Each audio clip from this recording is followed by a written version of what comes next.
Welcome, everybody. Thanks for joining me today, Sunday, July 16th, here for another Radium video. Today, we're going to kind of go backwards a little bit. Probably should have been one of my earlier Radium videos to kind of help establish a base of understanding of what radium was in the early days, how it was found, what their opinions of it were, and stuff like that. But I'm going to be moving back a bit because, why not? And this is an article I mentioned early on. And yeah, so it just popped in my head and I figured what better time than now. Um, yeah, thanks for everyone tuning in as always. This is going to be from the Yorkville Inquirer, South Carolina, 1914.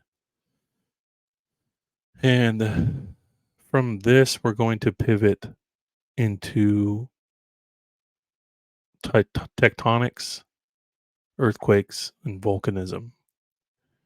And if you've seen my Lemuria series, you'll see why this time is better than any.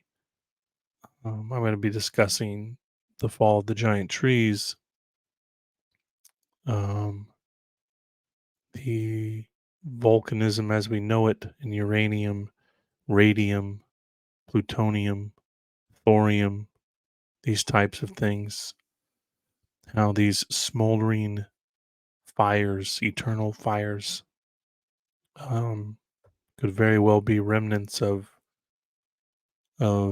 a previous age and minerals from within giant trees that when they were destroyed, they were left smoldering and burning. And radium consumes everything around it, liquefies granite, earth, everything, creates giant cavities that slowly, over time, produce large amounts of gas, natural gas wells. And if you um, Yeah, when we get into the Lemuria stuff, for those who aren't members, not a big deal. Those videos will be public 2 weeks after I record them. But in that series, we're going to be discussing the gas belt, as it's called, that goes through the very center of the Pacific Ocean and um, just above the equator, believe it or not. And I'm going to be hypothesizing the fall of Atlantis and Lemuria being related to the sinking of continents and radium being a direct result.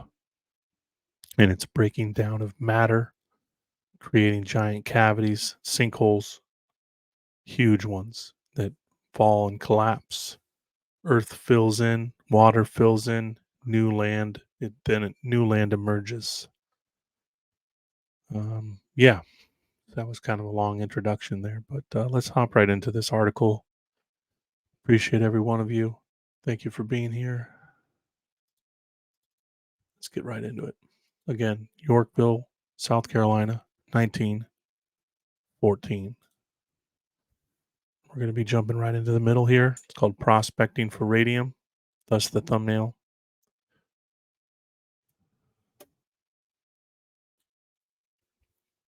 Prospecting for Radium.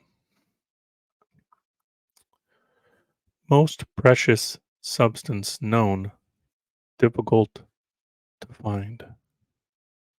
On the side of canyons, among the most inaccessible mountains of Colorado, prospectors are perilously picking their way, clinging with axes and ropes to the steep cliffs, carefully sampling the earth and rock wherever certain stones show up the almost perpendicular slopes.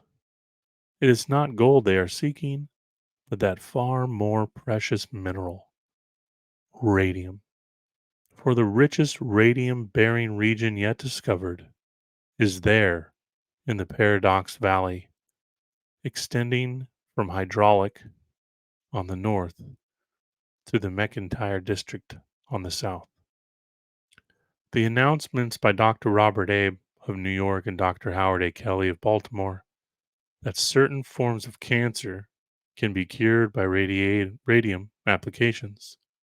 The establishment of a national radium institute for the cure of cancer, the ever increasing demand from Europe for the ores from which this most precious substance is extracted, all coming within a few months, have given a real boom to the mining of radium ores.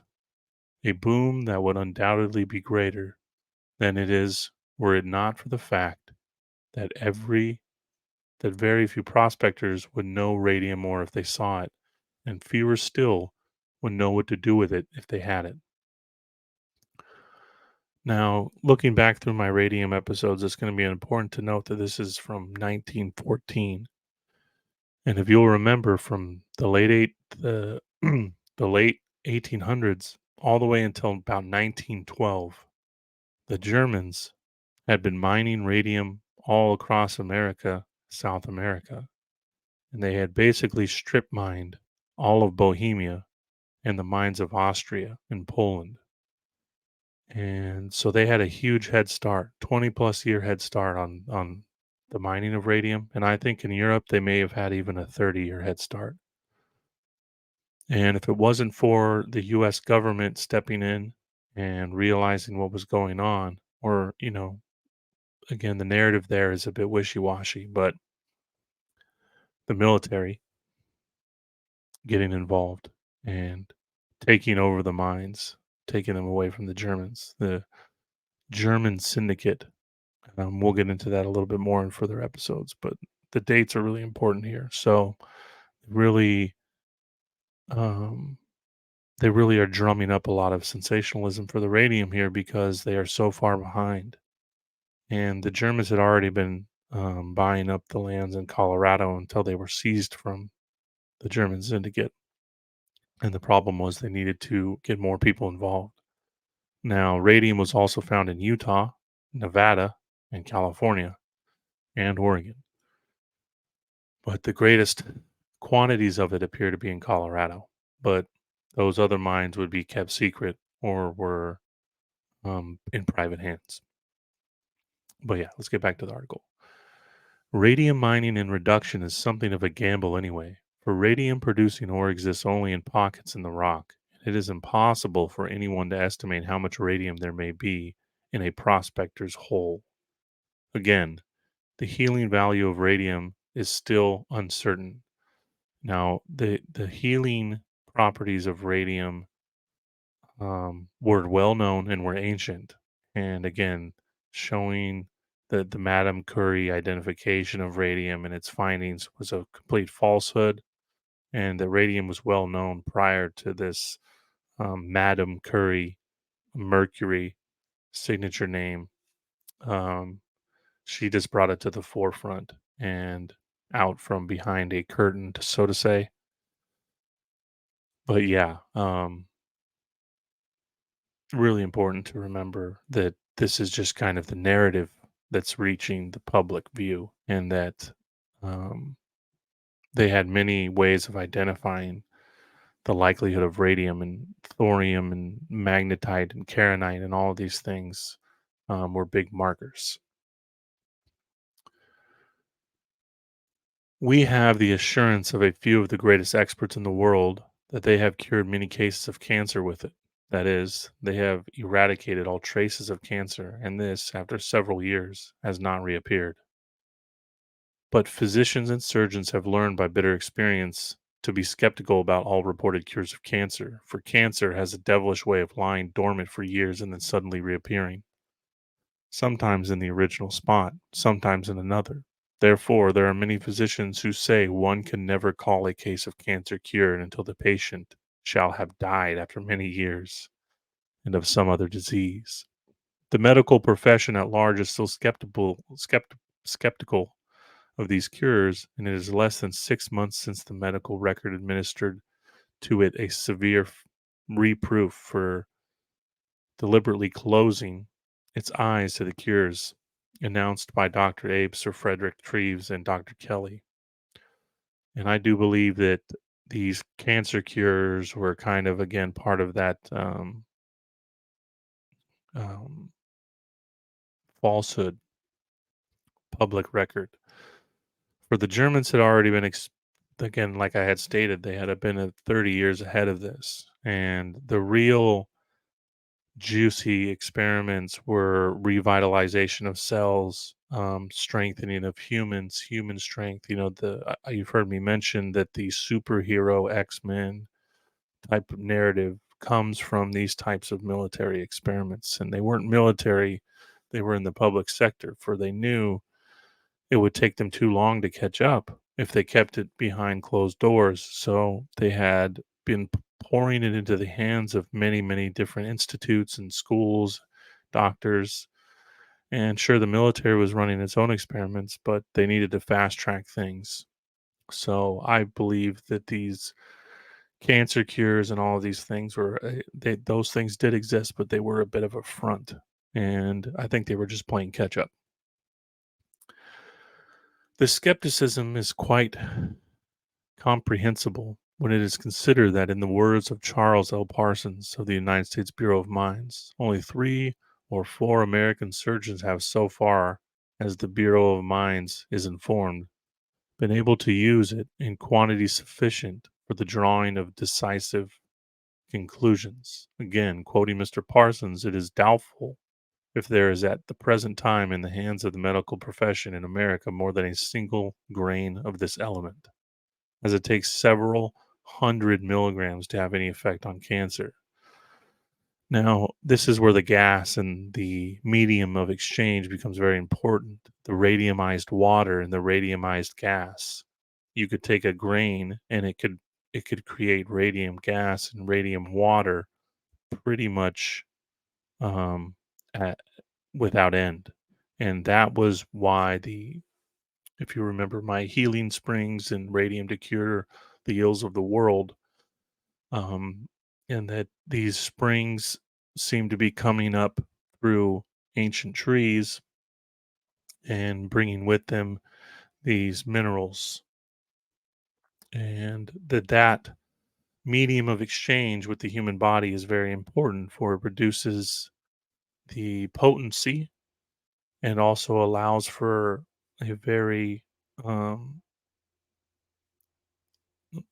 very important form of absorption for the structuring of the water. And the human body absorbs the water very easily, especially mineralized and spring water. But yes, they were aware of this, and the mining of it, for larger quantities, was just a means to an end, of course, and for the military and larger experiments. And we're going to get into the Hadron Collider, atomic bomb experiments, and what the atomic age was. Steam, the perpetual motors, and how this relates again to mining of titans, giant animals, and trees. Well, where was I?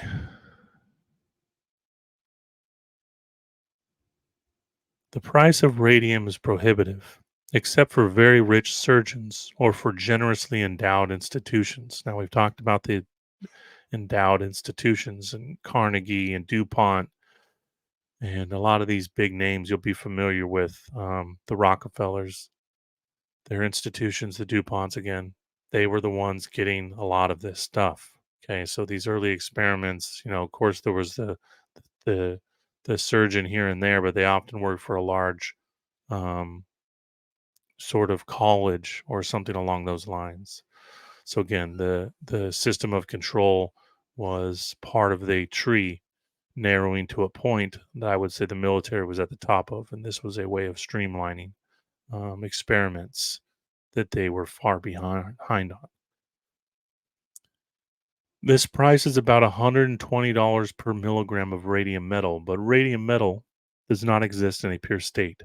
It is on the market in the forms of radium chloride and radium bromide, which are bought and sold on the basis of the metallic radium they contain. The present price is equivalent approximately to 91,000 a grain of radium chloride and $70,000 a grain of radium bromide.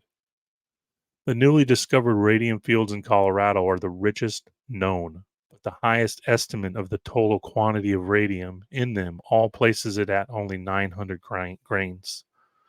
The highest estimate the experts of the Bureau of Mines have placed upon it is only about 180 grains, and this includes material of too low grade to be marketable. Most of the American radium is extracted from an ore called keronite, which contains uranium oxide. As a result of the great demand, European buyers are now eager to get ore that contains as low as 1% uranium oxide. These European buyers are you know who. The first radium was produced from pitchblende. Now, pitchblende and magnetite, thorium, these things are all very important. So just remember pitchblende. The principal mines of which are Joachimsthal, Austria. We mentioned that earlier. There are pitchblende mines also in Gilpin County, Colorado. Again, pitchblende was found in Utah. It was found in Nevada. It's found in Oregon. It existed in large quantities in Poland and Bohemia. And there are recently bought by Alfred DuPont of Delaware. Again, that was coincidental. So let me read that again. There are pitchblende mines also in Gilpin County, Colorado, and there were recently bought by Alfred I. DuPont of Delaware. So I mentioned the institutions, and coincidentally, of course, who's buying the land? Alfred I. DuPont of Delaware. But the keronite is by far the most important, and this ore is found in insignificant quantities outside the United States.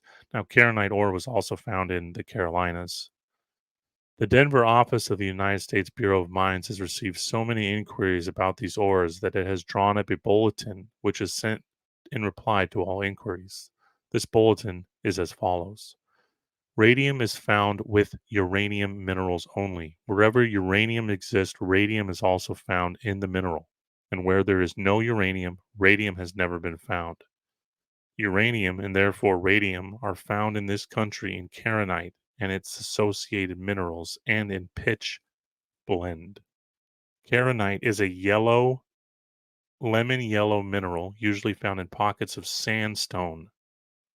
Now, remember, we talked about sandstone, we talked about ancient trees, and this is an important thing to remember. Now, the ancient people of America, of the American Southwest, many of the tribes used this keronite as a paint.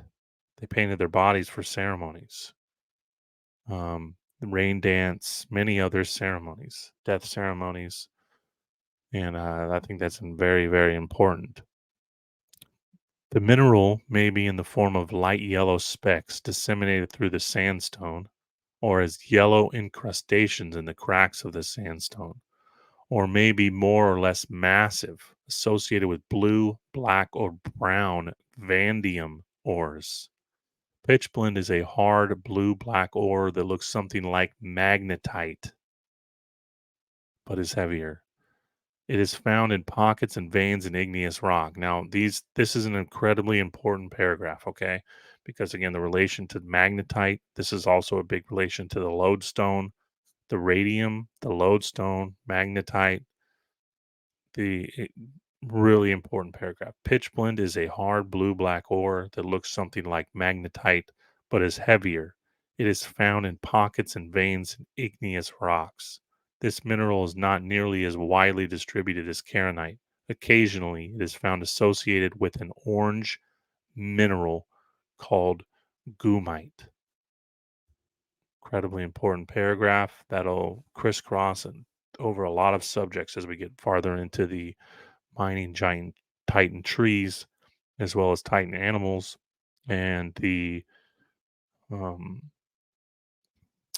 I'm spacing the name of it, my apologies. The phosphorescence that existed not only in trees but in creatures and jellyfish.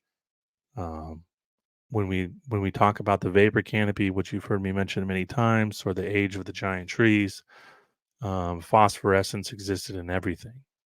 And in Bohemia, again, one of the earliest examples of radium mining ever known.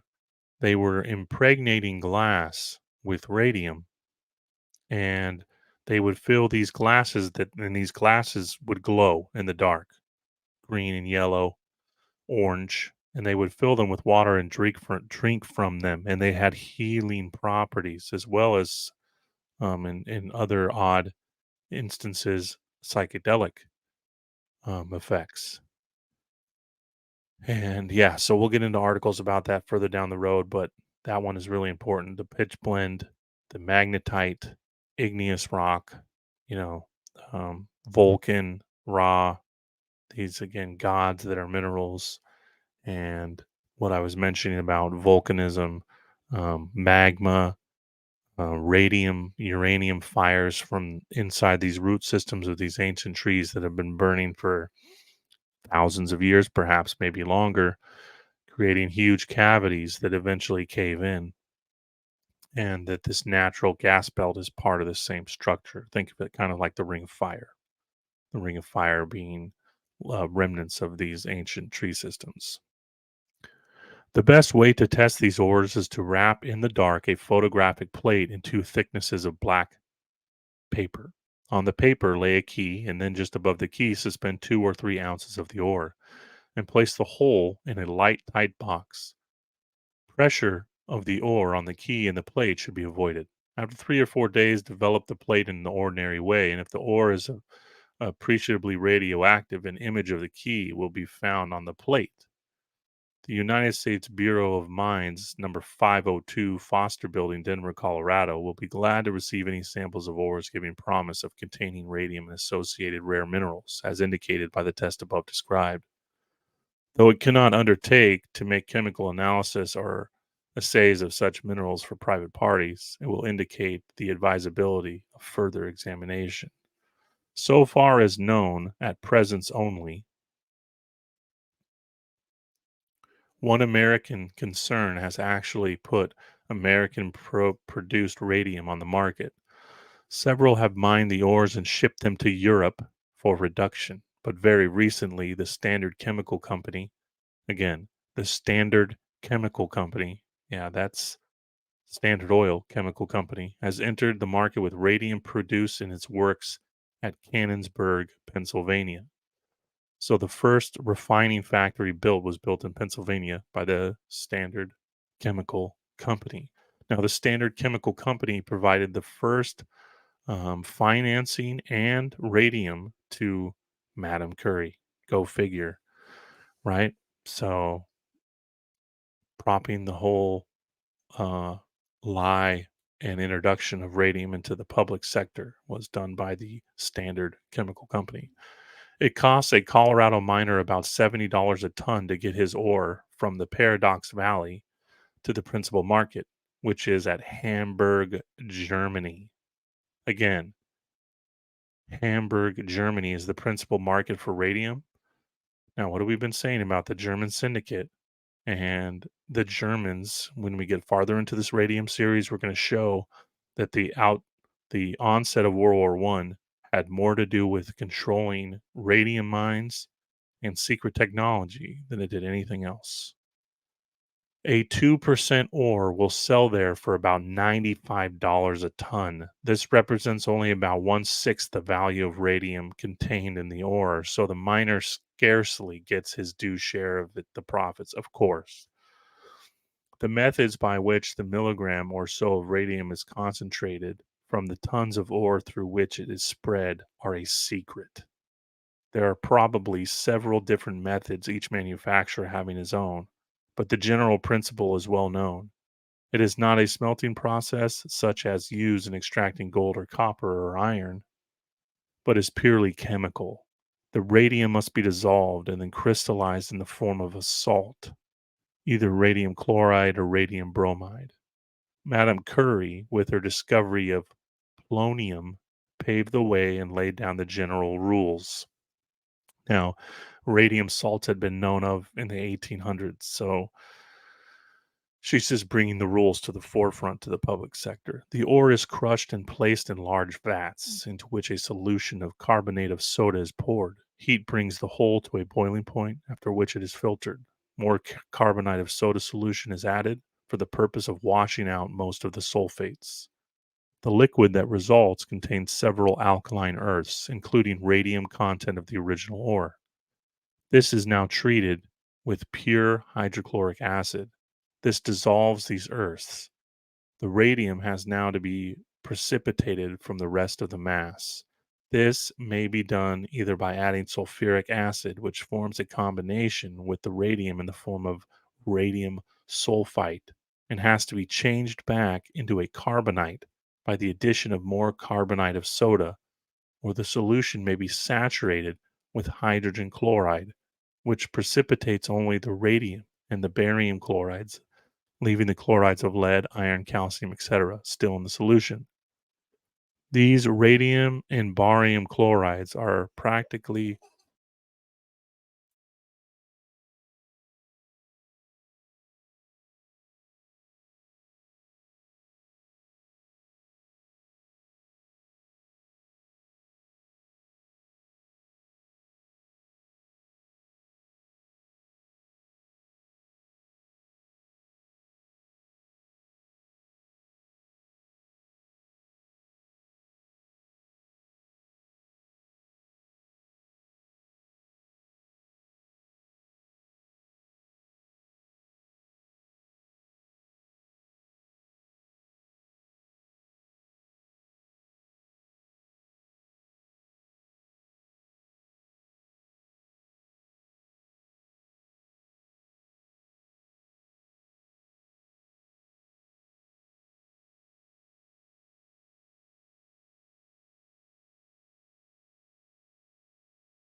so sorry for the delay there.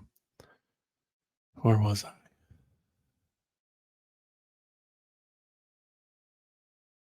These radium and barium chlorides are particularly pure and ready to be separated and crystallized. It is a complex process, difficult for anyone but an expert chemist to understand. But it is to be simplified, and all the mystery that still hangs about is to be removed. Now, the German relation here and Hamburg being the main exchange for radium is very important. It brings about what I wanted to touch on and why this article is so important. Now, we talked about the German syndicate.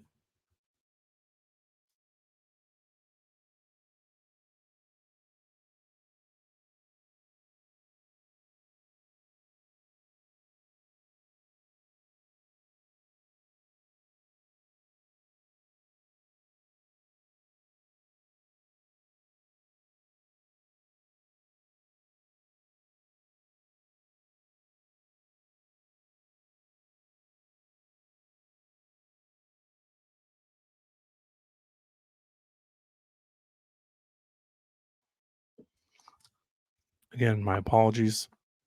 Delays can happen. Hope you understand that I have to fit these recordings into my family schedule, and they're not always going to be as polished as I like for them to be. So, thank you for sticking with me. Again, like I was saying, the important thing to note on here is that these modes of separating the substances and condensing them down to their pure forms was well known and had been going on in Europe and Germany specifically, as well as Austria and Poland for so this is 1914. It's my opinion that they had it well down to a science probably by 1885, and that the Standard Chemical Company, Standard Oil, the oil industry, the gas industry, these industries are directly related to radium. Radium creates these industries. Coal, all of these are related to radium and its effect on its surroundings and how it breaks down material matter around it. And it's directly related to the giant trees and titans and several other subjects that have kind of crossed over with one another throughout my videos, pretty much all relating to this. And even if you've just been watching my Anomalous America episodes, you'll see the correlations. And if you go back and watch Anomalous America Colorado, you're going to see why Colorado was such a hot spot.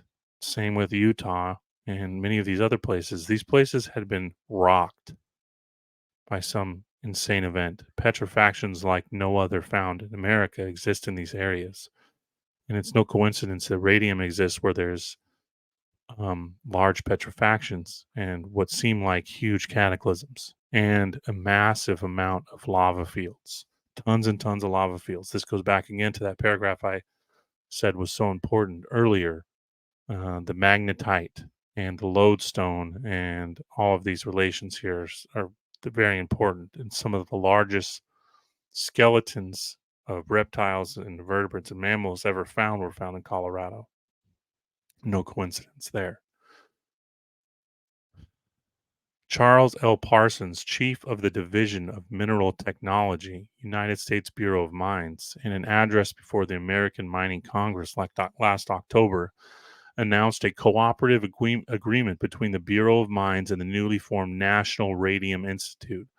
I plan on doing an article on the National Radium Institute, and we'll kind of show the fabrication, the construction there. And the National Radium Institute was propped up by the Standard Chemical Company, by which the former obtains the opportunity to study scientifically the mining and contraction and concentration of these keronite ores with a view to increased efficiency and the prevention of waste.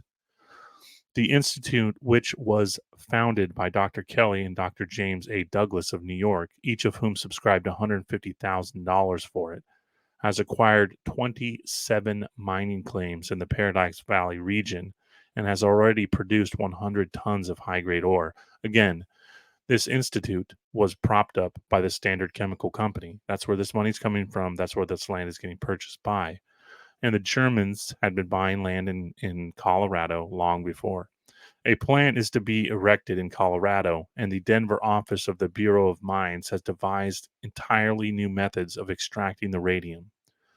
Mr. Parsons said that within a year the mill would be at work on a large scale and would produce uranium and vanadium as byproducts. It will end the secrecy that still marks the work, as all the processes will be described in detail to the public. Dr. Howard A. Kelly of Baltimore is a director of the National Radium Institute. He has in his personal possession more than 650 milligrams of radium and 100 milligrams of mesothorium, the effects of which upon cancer seem to be similar to those of radium. He will direct the use of these elements at a free clinic in Baltimore, and Dr. James A. Douglas and Dr. Robert Abe will do the same in New York.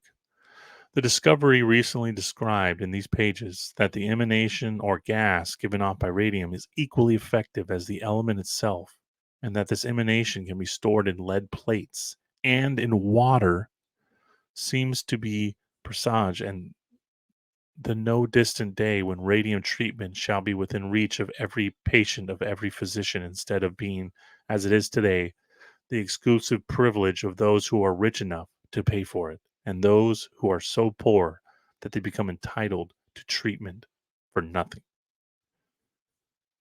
Colonel DuPont has stated that his radium mines are to be devoted to public use. This is nonsense.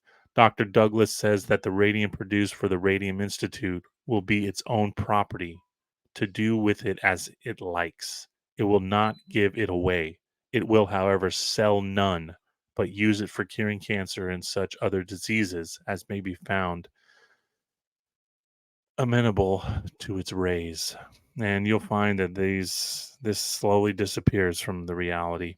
The Radium Bank, under the management of the United States Department of Health, which slowly becomes controlled by the U.S. military, has been suggested. The idea would be to establish a government monopoly, a storehouse from which radium could be sent as a loan to any physician in the country who needed it for the treatment of a case. Again, centralization was the goal of the Standard Chemical Company. Thus, why I was investing so much and these doctors were paid. A hospital to which anyone could go and receive treatment at the hands of officially employed experts. A bill has been introduced in Congress withdrawing all radium bearing ore lands from public entry. Huge. Again, why this article is so important, because this is what's happening now. A bill has been introduced in Congress withdrawing all radium bearing ore lands from public entry. This was to get a grip on the German syndicate and its control of the mines. This is the only reason it was for, and we're looking at the early stages of consolidation of land um, to get a hold of this uranium ore. Now it's being dressed as to help heal the public. And if you look at the cancer industry today and what they do with these quote radioactive treatments, um, you'll see that it's just it's it's nonsense. What they could do with radiumized spring water and the radium gas for curative properties, you know, the success rate was 1,000 times higher than it is today, and they've refined this process, I guarantee it. It is said that representatives of the foreign companies that have already produced radium are trying to acquire some of these lands, and fear has been expressed lest the supply get into the hands of foreigners. The result of this would be a continuance of the high price. Dr. Douglas says that 20 grams of radium would be sufficient to supply all the United States east of Chicago with enough for the treatment of all cases and for the production of emanations that could be stored in water or on steel points for use internally. Right, storing it in water. This is important. It's going to get us into the nuclear age, nuclear power plants, water, and steam. He is confident that radium ore will be found in other parts of America. Already, the discovery of what is to believed to be a deposit has been reported near Mont Chunk, Pennsylvania. The projectors of the National Radium Institute expect to make a profit from the uranium and vanadium that are a byproduct of the radium mining. They have made a contract with the United States government by the terms of which the first 7 grains of radium extracted from the first 300 tons of the ore belong to them, and whatever additional may be extracted is to be the property of the United States. So the government is in bed with the Standard Chemical Company, and they're getting first dibs. And you can see as we work our way towards World War One what that's going to mean. This contract is for 3 years. The project was undertaken at the request of the government to Dr. Kelly, and they will allot 15% of the product of the Crucible Steel Company in payment for concession of ores. Whew. So yeah, um, you can see the writings on the wall, right? Um, and I wanted you to guys to take away some of those key parts, right? That the principal market for radium was Hamburg, Germany. This is going to lead us into World War One and World War Two. We're going to, as we get farther into this series, we're going to show what the Germans were doing. That they were traveling the world, not only stealing artifacts, but also robbing radium storehouses all around the world. Japan, the Philippines, um, yeah, everywhere. And why I've come to the conclusion that I have about what the world wars are really about and how important articles like this are in kind of building a new understanding of these types of things. So, yeah, looking to the next episode, I think we're going to transition into showing what the effects of radium as their understanding of it kind of grew, um, how it relates to volcanism, gas and oil production, and kind of tying this back into the um, Titan theory, Titan trees to be the root of it. And yeah, so I hope you've enjoyed this episode, and stay tuned for more. Thanks everyone for being here. Appreciate you all very much. Have a wonderful day.